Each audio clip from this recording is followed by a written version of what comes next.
नमस्कार मित्रों, आपकी अपनी कोचिंग सुमन हिंदी क्लास में मैं आज आपके लिए बिहार स्टेट टीजीटी के लिए हिंदी के 25 अति महत्वपूर्ण प्रश्न लेकर उपस्थित हूँ। तो देखते हैं इन महत्वपूर्ण प्रश्नों को। प्रश्न 1, इनमें से कौन सी रचना मिथिलेश्वर की है? इनमें से कौन सी रचना मिथिलेश्वर की है? 1, टोपी शुक्ला, 2, माता का अंचल, 3, हरिहर काका, 4, बाल गोविंद भगत। इसका विकल्प 3 सही है, हरिहर काका। इसका विकल्प 3 सही है, हरिहर काका। अन्य विकल्प देख लेते हैं।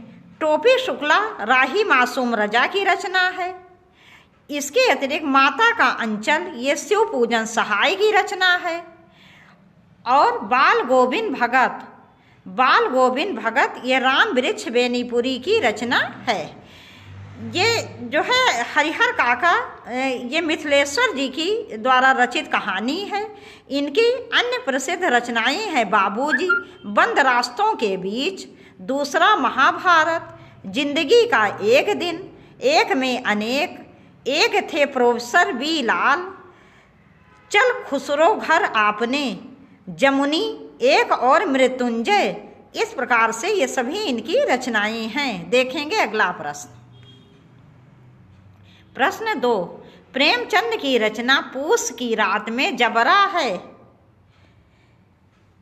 प्रेमचंद की रचना पूस की रात में जबरा है। 1, कुत्ता, 2, हल्कू का भाई, 3, मुन्नी का भाई, 4, हल्कू का गधा। इसका विकल्प 1 सही है, कुत्ता। प्रेमचंद जी के द्वारा रचित पूस की रात एक यथार्थवादी कहानी है, जिसमें कि ये हल्कू जो है इसका मुख्य पात्र है। हल्कू एक दिन पूस की रात में जाड़े से काँप रहा था। उसके पास ओढ़ने के लिए भी कुछ नहीं था ज़्यादा, तो उसने जो उसका जबरा कुत्ता था उसके बहुत बाल थे, तो उसने वो उसी से लिपट कर वो सो गया, जिससे कि उसे गर्मी महसूस हुई और उसे बहुत अच्छा लगा। देखेंगे अगला प्रश्न। प्रश्न 3, आचार्य हजारी प्रसाद द्विवेदी को उनकी किस रचना के लिए साहित्य अकादमी पुरस्कार प्राप्त हुआ? 1, अशोक के फूल, 2, बाणभट्ट की आत्मकथा, 3, आलोक पर्व, 4, पुनर्नवा। इसका विकल्प 3 सही है, आलोक पर्व। आचार्य हजारी प्रसाद द्विवेदी को उनकी आलोक पर्व रचना के लिए 1973 में साहित्य अकादमी पुरस्कार प्राप्त हुआ। अशोक के फूल, बाणभट्ट की आत्मकथा तथा पुनर्नवा ये भी इनकी महत्वपूर्ण रचनाएं हैं। देखेंगे अगला प्रश्न। प्रश्न 4, अनामदास का पोथा के उपन्यासकार हैं। अनामदास का पोथा के उपन्यासकार हैं। 1, हजारी प्रसाद द्विवेदी, 2, रामविलास शर्मा, 3, अशोक वाजपेयी, 4, राही मासूम रजा। इसका विकल्प 1 सही है, आचार्य हजारी प्रसाद द्विवेदी। देखेंगे अगला प्रश्न। प्रश्न 5, निराला की साहित्य साधना के लेखक हैं। 1, रामधारी सिंह दिनकर, 2, यतीन्द्र मिश्र, 3, नलिन बिलोचन शर्मा, 4, रामविलास शर्मा। इसका विकल्प 4 सही है, रामविलास शर्मा।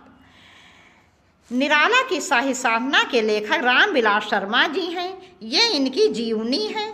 कौन सी विधा की रचना है? ये जीवनी विधा की रचना है।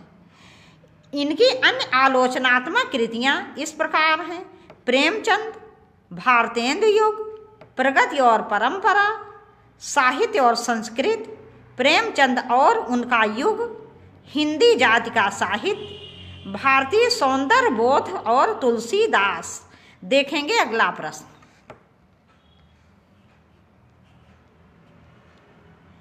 प्रश्न 6, यतीन्द्र मिश्रा लिखित व्यक्ति चित्र नॉवल खाने में इबादत का संबंध है। यतीन्द्र मिश्रा लिखित व्यक्ति चित्र नॉवल खाने में इबादत का संबंध है। 1, जाकिर हुसैन, 2, उस्ताद बिस्मिल्लाह खां, 3, अमजद अली खान, 4, अल्लाह रखा खां। इसका विकल्प बी सही है, उस्ताद बिस्मिल्लाह खां। यतीन्द्र मिश्र की अन्य रचनाएं हैं यदा कदा अयोध्या तथा अन्य कविताएं, ड्योढ़ी पर आलाप। देखेंगे अगला प्रश्न। प्रश्न 7, प्रच्छन्न का अर्थ है 1 छिपा हुआ, 2 कौशल, 3 पाठचर्या, 4 निस्वार्थ। इसका विकल्प 1 सही है, छिपा हुआ। देखेंगे अगला प्रश्न। प्रश्न 8, मैक्स मूलर को वेदांतियों का भी वेदांती किसने कहा है? मैक्स मूलर को वेदांतियों का भी वेदांती किसने कहा है? 1 Mahatma Gandhi, 2 doctor Radhakrishnan, 3 Swami Vivekananda, 4 George Abraham Grierson. इसका विकल्प 3 सही है, स्वामी विवेकानंद। देखेंगे अगला प्रश्न। प्रश्न 9, भारतीय लिपियों की कहानी के लेखक हैं 1 आचार्य रामचंद्र शुक्ल, 2 महावीर प्रसाद द्विवेदी, 3 हजारी प्रसाद द्विवेदी, 4 गुणाकर मुले। इसमें वो वाला अड़ा रहेगा, दूसरा वाला। इसका विकल्प 4 सही, गुणाकर मुले। भारतीय लिपियों की कहानी के लेखक गुणाकर मुले हैं। इनकी अन्य रचनाएं हैं 20वीं सदी में भौतिक विज्ञान, अंक कथा, अंकों की कहानी, अक्षर कथा, अंतरिक्ष यात्रा, अल्बर्ट आइंस्टाइन, आकाश दर्शन। देखेंगे अगला प्रश्न। प्रश्न 10, विष्णु भट्ट गोडसे वरसईकर रचित मराठी रचना माझा प्रवास का भाषांतर अमरीलाल नागर ने किस नाम से किया है? ए बिसाती, 2 फक्कड़, 3 काला पुरोहित, 4 आँखों देखा गदर। ये आँखों पर इसमें चंद बिंदु रहेगी, थोड़ी टाइपिंग की मिस्टेक है, आँखों पे चंद बिंदु रहेगी। इसका विकल्प डी सही है, आँखों देखा गदर। आँखों देखा गदर। प्रश्न 11, मीराबाई के गुरु थे 1 संत रैदास, 2 गुरु रामानंद, 3 दादू, 4 नरहरिदास। इसका विकल्प 1 सही है, संत रैदास। संत रैदास या रविदास जी जो थे वो मीराबाई जी के गुरु थे। मीराबाई जी की कुछ मुख्य रचनाएं हैं नरसी जी का मायरा, राग गोविंद, गीत गोविंद की टीका, राग सोरठा आदि। और ये तो आप सभी लोगों को पता ही होगा कि ये कृष्ण भक्त कवित्री थीं। देखेंगे अगला प्रश्न। प्रश्न 12, हिंदी भाषा में प्रथम ज्ञानपीठ पुरस्कार किसे मिला? हिंदी भाषा में प्रथम ज्ञानपीठ पुरस्कार प्राप्त हुआ 1 जी शंकर कुरूप, 2 तारा शंकर बंदोपाध्याय, 3 फिराक गोरखपुरी, 4 इनमें से कोई नहीं। इसका विकल्प 4 सही है, इनमें से कोई नहीं। हिंदी में प्रथम ज्ञानपीठ पुरस्कार सुमित्रा नंदन पंत जी को 1968 ईस्वी में चिदम्बरा नामक कृति के लिए प्राप्त हुआ था, जबकि जी शंकर कुरूप जी को प्रथम ज्ञानपीठ पुरस्कार मलयालम भाषा में 1965 ईस्वी में दिया गया था। इसके अतिरिक्त तारा शंकर बंदोपाध्याय जी को इनको बगला भाषा पर ज्ञानपीठ पुरस्कार दिया गया था 1966 ईस्वी में, और फिराक गोरखपुरी जी को 1969 ईस्वी में उर्दू भाषा के लिए ज्ञानपीठ पुरस्कार दिया गया था। देखेंगे अगला प्रश्न। प्रश्न 13, महादेवी वर्मा के संबंध में कौन सा विकल्प असत्य है? 1 काव्य कृतियाँ, निहार, नीरजा, यामा, ग्राम्या आदि। 2 गद्य रचनाएं, अतीत के चलचित्र, मेरा परिवार। 3 देहावसार, 11 सितंबर 1987। 4 चित्रकला में विशेष रुचि। इसका विकल्प 1 सही है, निहार, नीरजा, यामा, ये तो तीनों इन्हीं की कृतियां हैं। लेकिन ग्राम्या नामक कृत जो है ये सुमित्रा नंदन पंत जी की है, ना कि महादेवी वर्मा जी की। इसके अतिरिक्त तीनों विकल्प सही हैं जो महादेवी वर्मा जी से संबंधित हैं। लेकिन ग्राम्या नामक कृत जो है ये सुमित्रा नंदन पंत जी की है, ना कि महादेवी वर्मा जी की। सुमित्रा नंदन पंत जी की अन्य महत्वपूर्ण रचनाएं इस प्रकार हैं: ग्रंथ, गुंजन, युगांत, स्वर्ण किरण, स्वर्णधूल, कला और बूढ़ा चात। कला और बूढ़ा चात तो इनकी बहुत प्रसिद्ध कृति है। लोकायतन, चिदंबरा जिस पर पहला ज्ञानपीठ पुरस्कार इन्हें मिला था, सत्यकाम आदि। देखेंगे अगला प्रश्न। प्रश्न 14, वीरेंद्र डगवाल, ये अग्रवाल नहीं डगवाल होगा, डगवाल, ये रा नहीं लगेगा, डगवाल होगा। क्या होगा? वीरेंद्र डगवाल। ये डा होगा और गा होगा, नीचे गा में रा नहीं लगेगा। वीरेंद्र डगवाल को उनकी किस रचना के लिए साहित्य अकादमी पुरस्कार प्राप्त हुआ? 1 दुष्चक्र में सृष्टा, 2 इसी दुनिया में, 3 कवि ने कहा, 4 स्याही लाल। इसका विकल्प 1 सही है, दुष्चक्र में सृष्टा। काव्य के लिए इनको 2004 में साहित्य अकादमी पुरस्कार प्रदान किया गया था। देखेंगे अगला प्रश्न। प्रश्न 15, आधुनिक कबीर किसे कहा जाता है? 1 गजानन माधव मुक्तिबोध, 2 नागार्जुन, 3 रघुवीर सहाय, 4 उदय प्रकाश। इसका विकल्प 2 सही है, नागार्जुन। नागार्जुन जी को आधुनिक कबीर के नाम से जाना जाता है, क्योंकि जिस तरह कबीर ने बिल्कुल निडर होकर जो है समाज सुधार का कार्य किया, उसी प्रकार से नागार्जुन जी ने भी बिल्कुल निडर होकर जो समाज के पक्ष में था उसको उन्होंने अपनी रचनाओं में व्यक्त किया।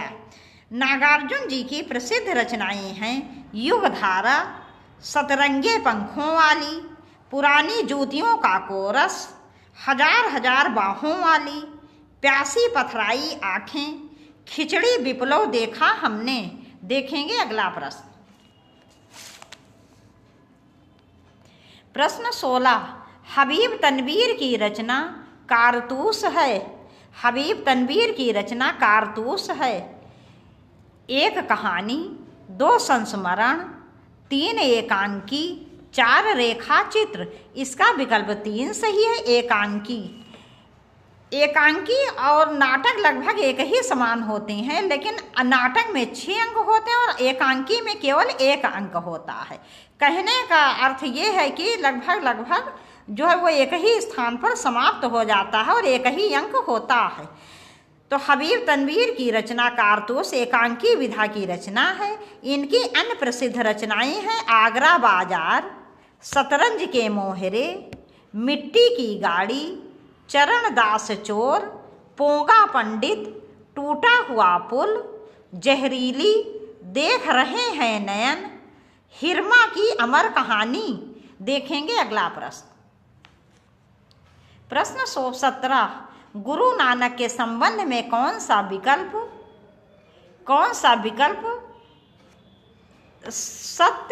सत्य है?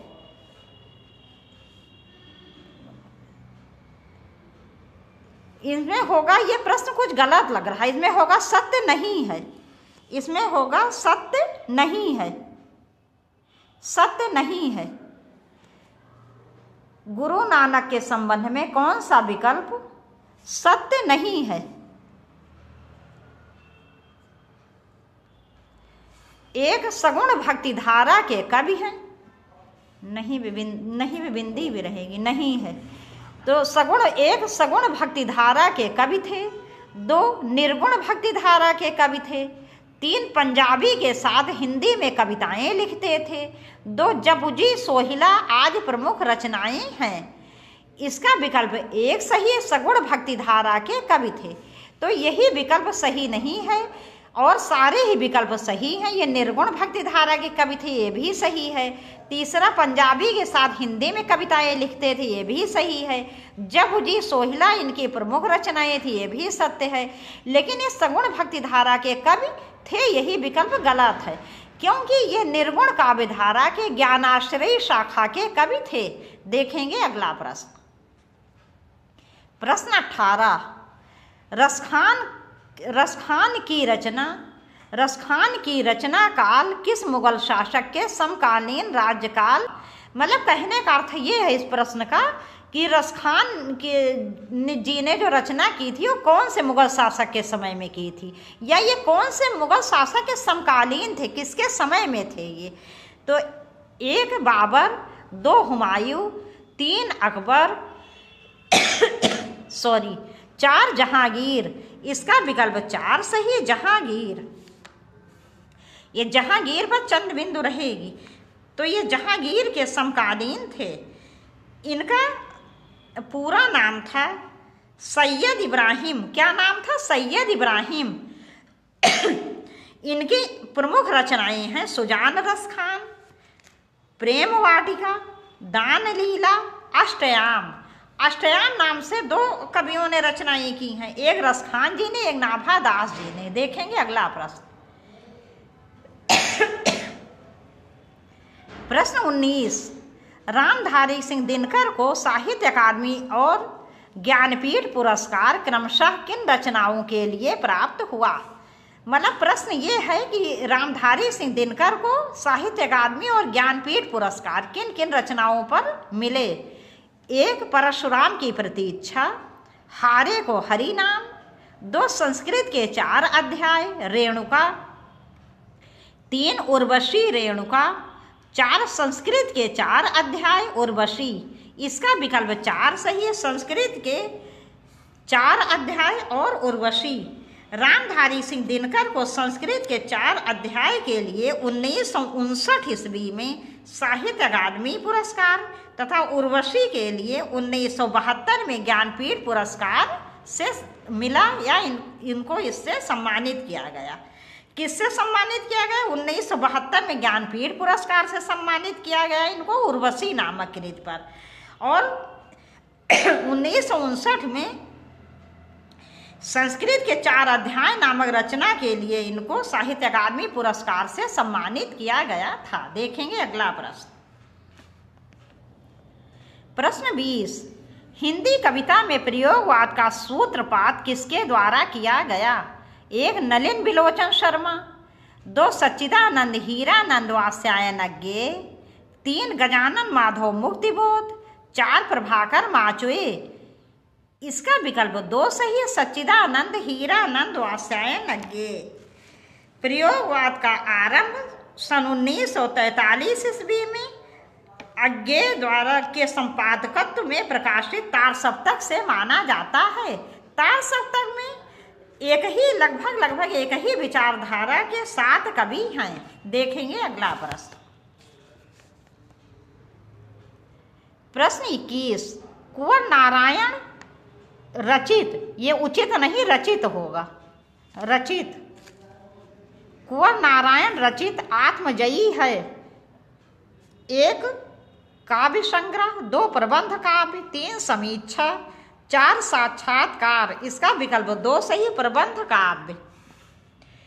इनके अन्य प्रमुख काव्य संग्रह हैं चक्रव्यूह, परिवेश हम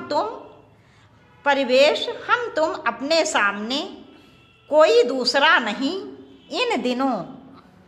देखेंगे अगला प्रश्न। प्रश्न 22, आवारा मसीहा किसके जीवन पर आधारित है। आवारा मसीहा किसके जीवन पर आधारित है।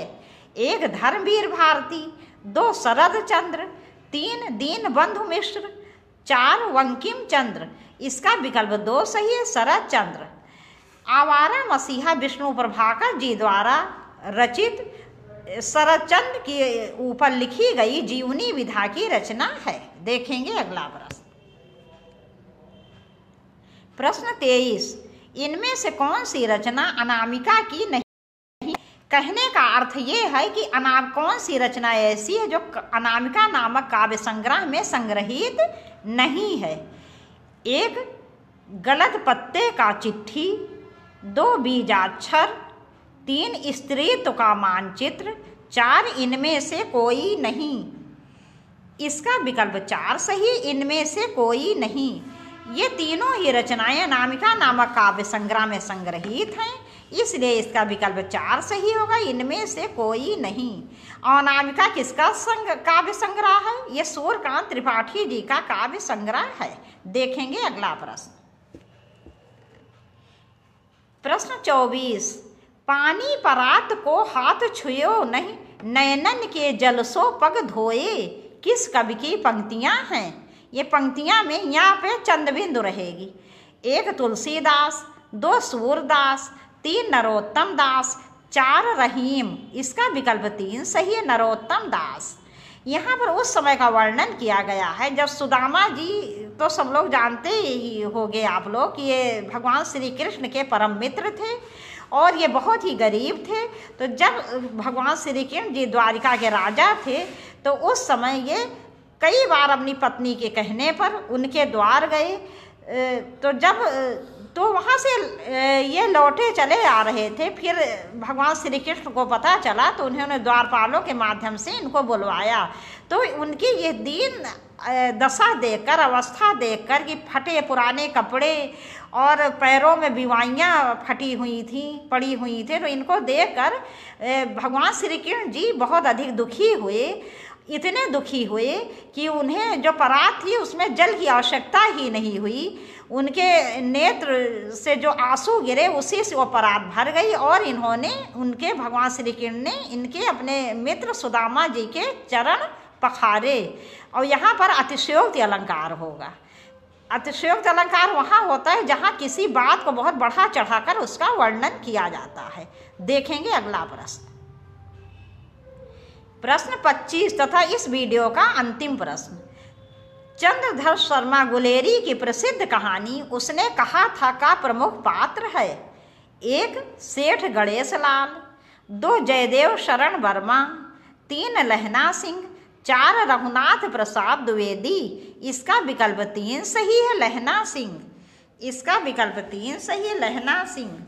चंद्रधर शर्मा गुलेरी की कहानी उसने कहा का लहना सिंह एक प्रमुख पात्र है। चंद्रधर शर्मा गुलेरी जी ने केवल 3 कहानियाँ लिखी और इन्हीं 3 कहानियों से हिंदी कहानी साहित्य जगत में अमर हो गई। इनकी तीनों कहानी हैं उसने कहा था, सुखमय जीवन और बुद्धू का कांटा। मुझे पूरा विश्वास है सभी प्रश्न आपको बहुत पसंद आएंगे।